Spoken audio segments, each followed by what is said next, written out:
انہوں نے فرمایا کیوں نہیں شادی کر سکے؟ رسول اللہ میں غریب آدمی ہوں، میں افورڈ نہیں کر سکتا. تو نبی علیہ السلام نے فرمایا کہ اچھا پھر ٹھیک ہے، جب تک آپ ہی کے سوال کا جواب تھوڑا سا مل جائے گا. رسول پاک صلی اللہ علیہ وسلم نے فرمایا پھر ایسے کیا کرو. تو یا رسول اللہ میں اپنے نفس کو کیسے کنٹرول کروں؟ سوال اس کا یہ تھا کہ میری بھی شادی نہیں ہے تو میں اپنے نفس کو کیسے کنٹرول کروں؟ حضور نے فرمایا کثرت کے ساتھ روزے رکھو، کثرت کے ساتھ روزے رکھو تاکہ تمہارا نفس کمزور ہو. مطلب in other words you have to abstain until you get married, and in order to abstain from sexual relationship you have to fast so your desires get weaker and weaker. سمجھ گئے؟ تو آپ کا جو سوال تھا وہ ایجوکیشن کا، وہ ویلڈ سوال ہے. you need to establish yourself before you get married in order to provide sustenance to your family. ٹھیک ہے نا؟ گناہ نہیں کرنا ہے. بس پرابلم یہ ہے کہ ہمارے یہاں صبر ہوتا نہیں، اسٹیبلش ہوتے نہیں، تو وہ جناب وہ ریلیشن شپ بلڈ ہو جاتی ہے یونیورسٹی کے اندر، کالج کے اندر، and then you start doing wrong things, اور وہ گناہ ہے. اسی لیے رسول پاک نے فرمایا کہ شادی کی عمر پہنچو کھٹ سے شادی کر دو، شادی کر لیں. جزاک اللہ. بالکل بالکل. تو ماں باپ کو چاہیے، جزاک اللہ سبحان صاحب، تو ماں باپ کو چاہیے کہ اگر وہ اپنے بچوں کی ہیلپ کر سکتے ہیں، اور وہ بچے ابھی اسٹیبلش نہیں ہیں لیکن وہ ان کی ہیلپ کر سکتے ہیں، اور وہ شادی کی عمر کو پہنچ چکے ہیں، اور وہ ان کو ڈر یہ ہے کہ ان سے گناہ ہو جائے گا خدا نخواستہ، تو پھر ان کو شادی کر دینی چاہیے. And parents relatives should help that person تاکہ وہ گناہ سے سمجھ گئے نا، گناہ نہیں کرنا ہے. بس یہ فرمائیے.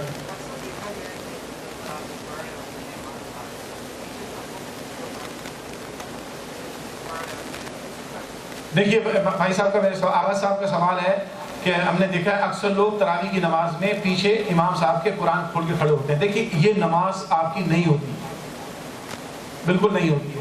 یہ جو قرآن کھول کے پڑھنے والے ہیں وہ یاد رکھیے سب سے پہلے ان کی نماز تو باطل ہو گئی، کیونکہ اس میں حرکتیں بہت ہوتی ہیں. نماز کے اندر بلا ضرورت حرکت 3 دفعہ ذکر کرنا نماز کو سب سے پہلے مکروہ کر دیتا ہے. اور اگر آپ نے کثرت اعمال کیا تو نماز ختم.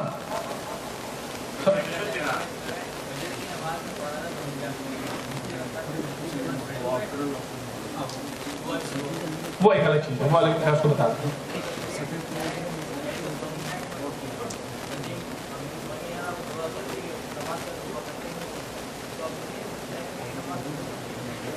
اچھا میں آپ کو جواب دیتا ہوں، پہلے میں آغاز صاحب کی بات کو ختم کر لوں.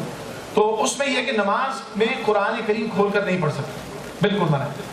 اب ہمارے جو بھائی پڑھتے ہیں وہ ایک حدیث کوٹ کر دیتے ہیں. حدیث کیا ہے؟ وہ حضرت امام احمد بن حنبل رضی اللہ تعالیٰ عنہ کے حوالے سے اس کا فتویٰ ہے، اس کو کوٹ کیا جاتا ہے. اور ایک آپ کو حدیث مل جائے گی جس میں بتایا گیا کہ ایک صحابی تھے کسی جنگل میں نماز پڑھ رہے ہیں اور وہ قرآن کریم دیکھ کے پڑھ رہے ہیں، اور مطلب ایسا سامنے تھا.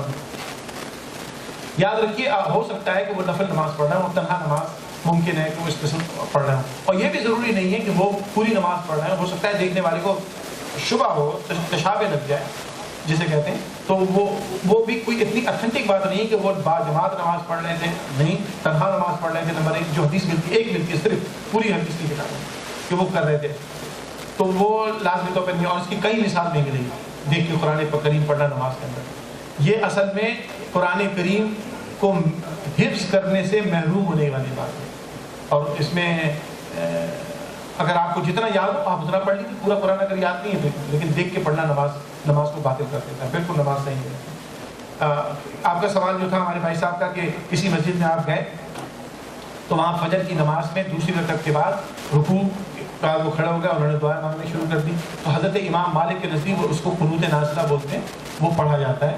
امام اعظم ابو حنیفہ کے نزدیک وہ ایسا نہیں ہے. ہمارے یہاں یہ ہوتا ہے کہ وہ آپ مخصوص اوقات میں کوئی ایمرجنسی ہوتی ہے، کوئی حالات خراب ہوتے ہیں، تو اس میں حنفیوں کے یہاں بھی جائز ہے، لیکن وہ ہاتھ نہیں اٹھا کے، وہ صرف ہاتھ باندھ کے دعا مانگتے ہیں. تو لیکن ہمارے یہاں چونکہ وہ بڑے ریئر کیسز ہیں اس لیے ہمیں پتہ نہیں ہے چیزوں کا، لیکن بہرحال وہ نماز ہو جاتی ہے، آپ کی نماز ہو. آپ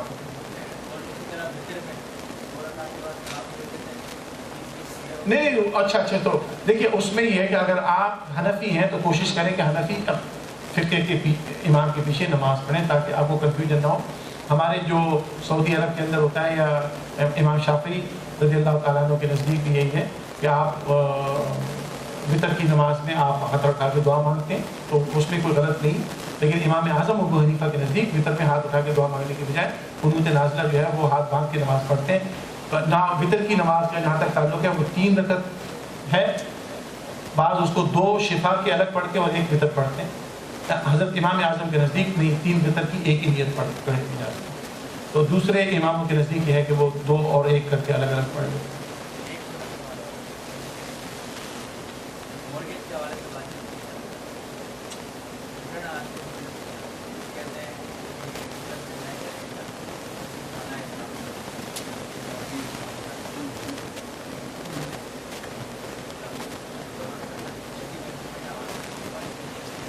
یہ تو پاکستان میں بھی ہے, سعودی عرب میں بھی ہے. بھائی آپ کیسی بات کر رہے ہیں؟ مجھے سمجھ نہیں آتی کہ مورگیج سود کا پرابلم یہاں کہاں ہے؟ سعودی عرب میں نہیں. میں تو سعودی عرب میں 8 سال پڑھایا میں نے یونیورسٹی میں. ہاں مطلب یہ کینیڈا کی بات نہیں ہے. Don't, mortgage is not a Canadian issue, یہ ہماری سوسائٹی کا ایشو ہے. پاکستان میں کس کو house building finance corporation loan دیتی ہے وداؤٹ انٹرسٹ؟ مجھے بتائیے, جو پاکستانی لوگ بیٹھے کہیں ملتا ہے؟ They charge you interest.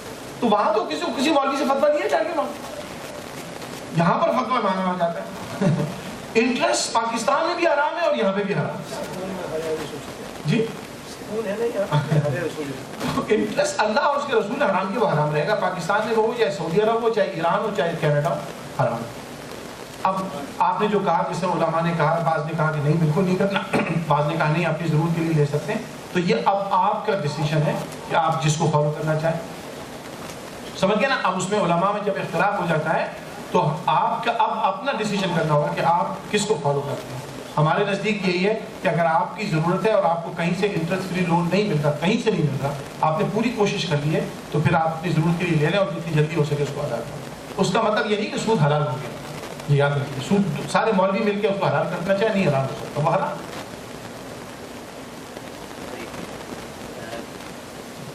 ایک علاقے میں ایک امام ہے, وہ حافظ قرآن ہے, کوئی اور حافظ قرآن نہیں ہے, تو ایک بندہ کسی طرح سے وہ دیکھیے لقمہ دینے کے لیے امام اعظم ابو حنیفہ کے نزدیک یہ نماز باطل ہو گئی. قرآن کریم نماز میں کھول کے پڑھنے سے آپ جو ہے امام حنفی فقہ میں بالکل نہیں الاؤڈ ہے.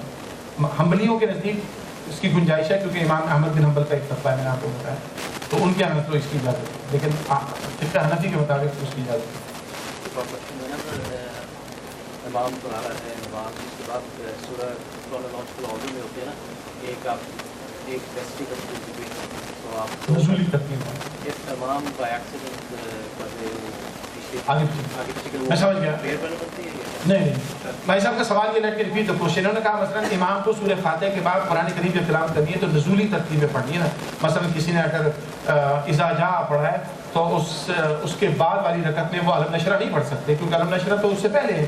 آپ اذا جاء کے بعد والی پڑھیں, آپ تبت یادا پڑھ دیں, لیلاف پڑھ دیں, تو نہیں قل اعوذ برب الفلق قل اعوذ برب الناس پڑھ دیں, تو لیکن آپ پیچھے نہیں جا سکتے. اگر لیکن غلطی سے اگر ہو گیا تو نماز یاد رکھی ہو گئی, یہ نہیں ہو کہ نماز خراب ہو گئی. نماز اس ترتیب نزولی کے برعکس اگر نماز پڑھ لی گئی تو اس کو فقہ حنفی میں مکروہ کہا گیا کہ اچھی چیز نہیں, اس کو ترتیب سے پڑھنا چاہیے نزولی پر, یعنی جو پہلے صورت آئی ہے وہ پہلے پڑھیں, جو بعد میں آئی ہے وہ بعد میں پڑھیں. لیکن اگر غلطی سے پڑھ لیا ہے تو نماز ہو گئی ہے, you don't have to repeat, سجدہ صاحب بھی نہیں کرنا ہے, کچھ بھی نہیں کرنا, نماز ہو گئی. بس اس کو عادت مت بنائیے, بس عادت مت بنائیے.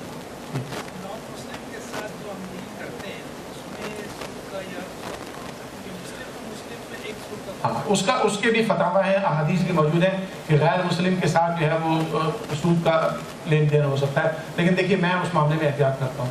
آپ کو ایسے علماء مل جائیں گے جو بالکل کہیں گے کہ یعنی غیر مسلموں سے سود لے بھی سکتے ہو اور دے بھی سکتے ہو. میں اس کا خیال نہیں, میں آپ سے بتاتا ہوں, اس لیے کہ اگر آپ نے تھوڑا سا دور کھولا نا تو it becomes a wide spread problem.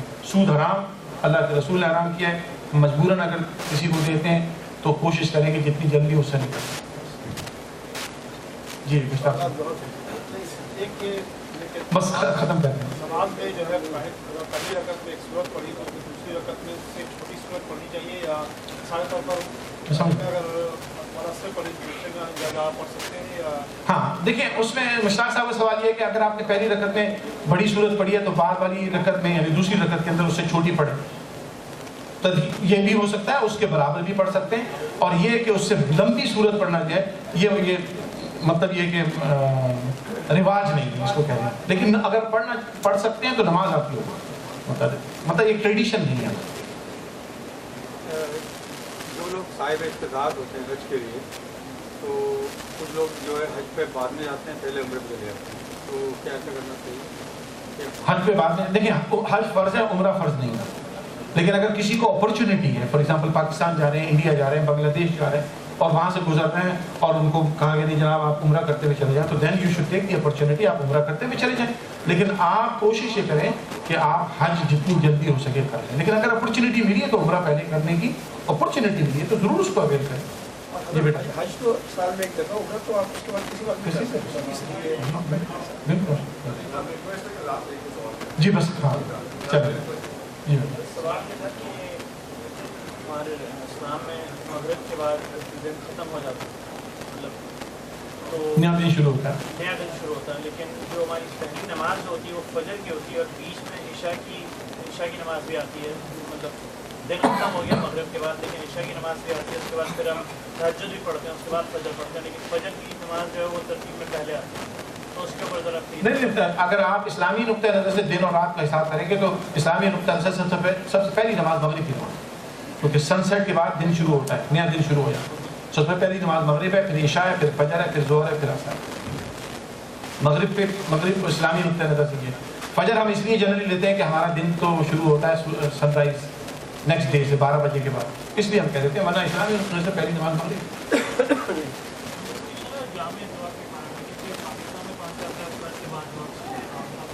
سب کو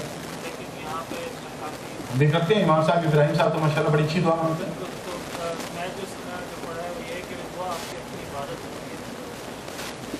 بیٹے کا سوال ہے، بچے کا سوال یہ ہے کہ نماز کے بعد، فرض نماز کے بعد دعا جو ہے وہ باجماعت اکٹھے کانگریگیشنل دعا جسے کہتے ہیں، وہ بعض لوگ نہیں مانگتے. دیکھیے نبی علیہ الصلوۃ والسلام کی احادیث ہیں، نبی علیہ الصلوۃ والسلام کا طریقہ سنت ہے. حدیث شریف آتا ہے بخاری شریف کی کہ نبی علیہ الصلوۃ والسلام جب نماز پڑھ چکتے تھے تو گھروں میں بیٹھی ہوئی عورتوں کو پتہ چلتا تھا کہ مسجد میں نماز ختم ہو گئی. ان کو کیسے پتہ چلتا تھا؟ اس لیے کہ مسجد میں اتنے زور سے ذکر ہوتا تھا کہ آواز باہر تک جاتی تھی. یہ حدیث ہے، بخاری شریف کی حدیث ہے کہ گھروں میں بیٹھی ہوئی عورتوں کو پتہ چلتا تھا کہ جماعت ختم ہو گئی. وہ کہتی تھی جماعت ختم ہو گئی. کیسے پتہ چلتا تھا؟ اس لیے کہ نماز کے بعد ذکر ہوتا تھا بڑی زور سے. وہ کلمات طیبات پڑھے جاتے تھے، سب لوگ زور سے پڑھتے. دوسری بات جہاں تک دعا کا تعلق ہے، دعا بھی تو ذکر ہے. اور دعا میں اللہ، امام صاحب کیا مانگتے ہیں؟ اللہم انت السلام و منک السلام. یہ حضور نے فرض نماز کے بعد نہیں مانگا. اللہم لا مانع لما اعطیت ولا معطی لما منعت ولا ينفع ذا الجد منک الجد. یہ اللہ کے رسول صلی اللہ علیہ وسلم نماز کے بعد، یہ تو ساری دعائیں نماز کے بعد ہی تو مانگی ہیں. اختلاف یہ آ جاتا ہے کہ امام صاحب ہاتھ اٹھا کر اور سب لوگ زور سے ہاتھ اٹھا کر پڑھتے ہیں. وہ ایک اس کا فارمیٹ ہے، اس میں نہ وہ بدعت ہے، نہ وہ کفر ہے، نہ شرک ہے. اگر کوئی مانگنا چاہے تو مانگ لے، نہیں کوئی مانگنا نہیں مانگنا چاہے نہ مانگ. لیکن یاد رکھیے دعا اجتماعی بھی ہے اور انفرادی بھی ہے. دعا انفرادی بھی ہے اور اجتماعی بھی ہے. آپ نے انفرادی مانگنا، آپ انفرادی مانگیں. امام صاحب فرض اور حضور نے تو فرض نماز کے بعد قبولیت کے اوقات بتائے نا. حضور نے فرمایا دعا قبولیت کے اوقات، جیسے 2 خطبوں کے دوران.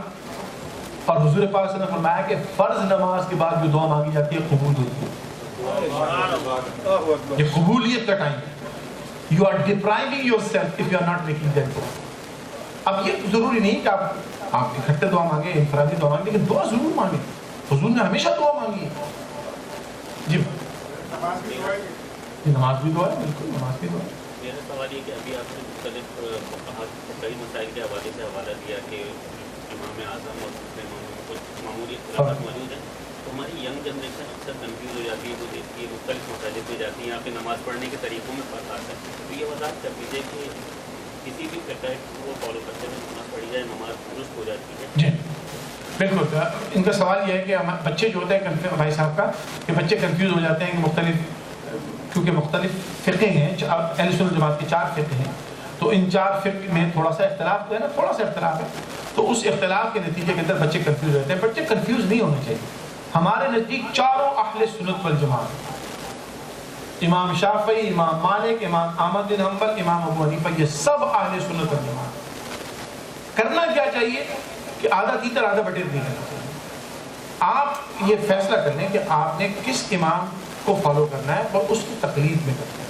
آپ یہ نہ کریں کہ جناب آپ نے حج کے مسائل جو ہوئے وہ تو امام ابو حنیفہ سے لے لیے کہ تھوڑا وہاں پہ تھوڑی سی آسانی ہے، اور پھر زکوٰۃ کے مسائل جب آئے تو آپ نے کہا نہیں یہاں تھوڑا وہاں امام شافعی کی آسانی ہے، اور پھر جناب روزے کے جب مسائل آئے تو امام احمد بن، تو یہ جو ہے نا یہ صحیح نہیں ہے، اس لیے جو پک اینڈ چوز والی چیز ہے وہ صحیح، آپ جس کو فالو، امام شافعی سراغوں پہ ہمارے سر کے تاج ہیں، تو ہمارے نزدیک سب اہل سنت جماعت ہیں بس، لیکن آپ ایک کو فالو کریں تاکہ وہ کانسیپٹ نہ آئے کہ آپ you are looking for loop holes, جہاں پہ آسان لگا وہاں سے کریں.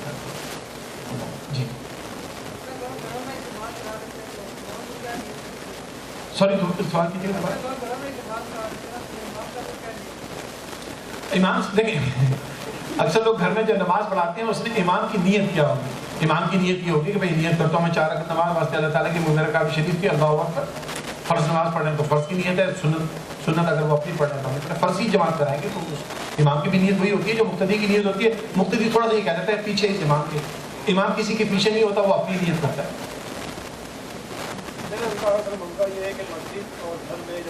اوہ سوری تو مسجد میں نیت کچھ اور اور گھر میں نیت کچھ اور، یہ آپ کا نہیں، مسجد کی بھی نیت وہی ہے، گھر کی بھی نیت وہی ہے، بازار کی بھی نیت وہی ہے، نماز کی نیت ایک ہی ہے.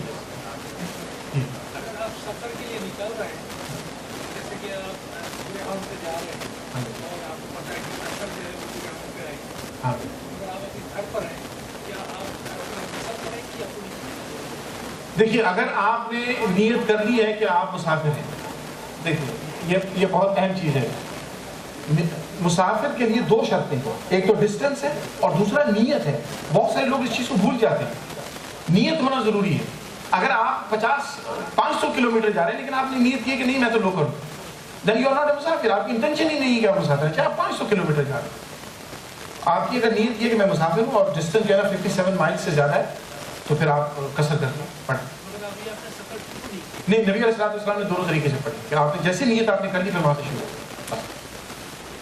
اور درود شریف پڑھیے صلی اللہ علیہ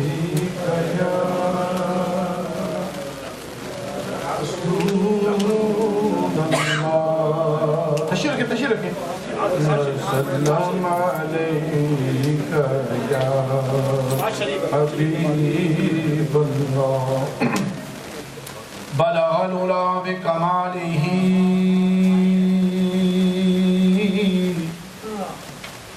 کشف الدجى بجمالہ حسنت جمیع خصالہ صلوا علیہ وآلہ صلی اللہ علیہ یا رسول اللہ وسلم علیک یا حبیب اللہ. بسا ہے ایسے نبی کا، بسا ہے ایسے نبی کا دیار آنکھوں میں، بسا ہے ایسے نبی کا دیار آنکھوں میں، ہو جیسے خلد بری کی بہار آنکھوں میں، جمال خالق جمال خالق کونین دیکھنے کے لیے، جمال خالق کونین دیکھنے کے لیے، لگاؤ آپ کے در کا غبار آنکھوں میں، لگاؤ آپ کے در کا غبار آنکھوں میں، وہ شب مدینہ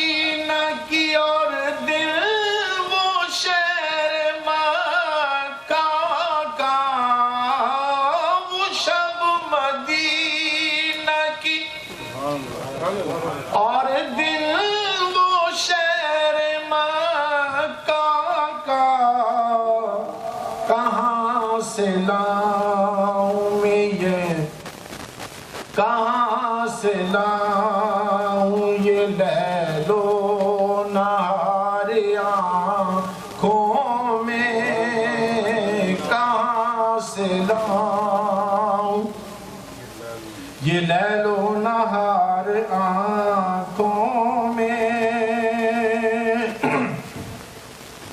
بہی جو آنسو تمنائے دید میں ان کی بہی جو آنسو تمنائے دید میں ان کی قرار آئے میری بے قرار آنکھوں میں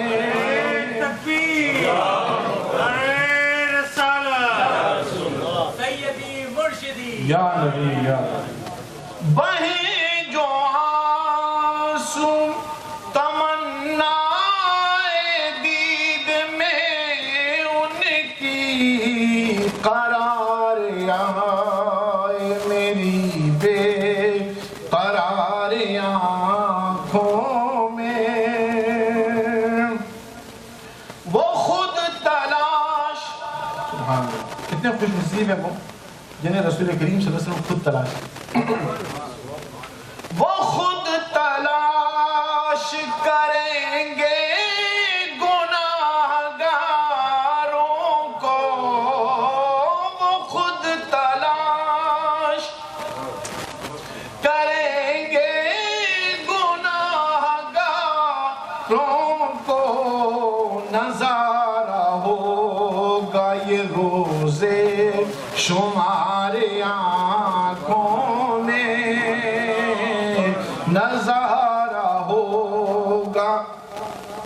نظارہ ہوگا یہ روزے شمار آنکھوں میں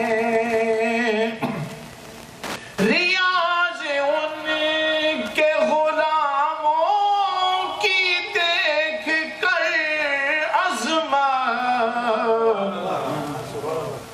ریاض ان کے غلاموں کی دیکھ کر عظمت جچا کبھی نہ کوئی تاجدار آنکھوں میں جچا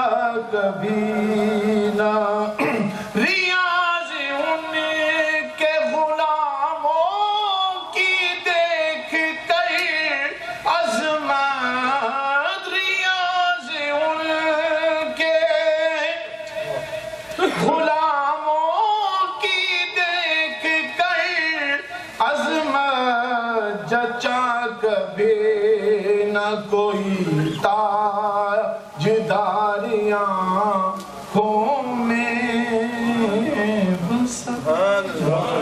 مصطفیٰ جانے رحمت پیدا ہوں سلام شمع بس میں ہدایت پیدا ہوں سلام شمع بس میں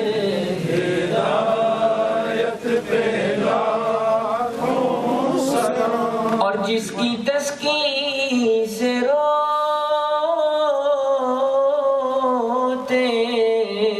ہوئے ہنس پڑے جس کی تسکین سے روتے ہوئے ہنس پڑے اس تبسم کی عادت بیلا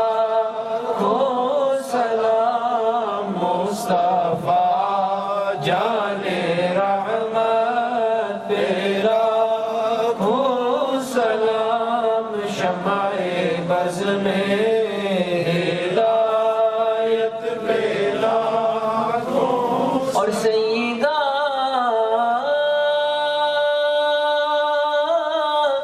ظاہرہ طیبہ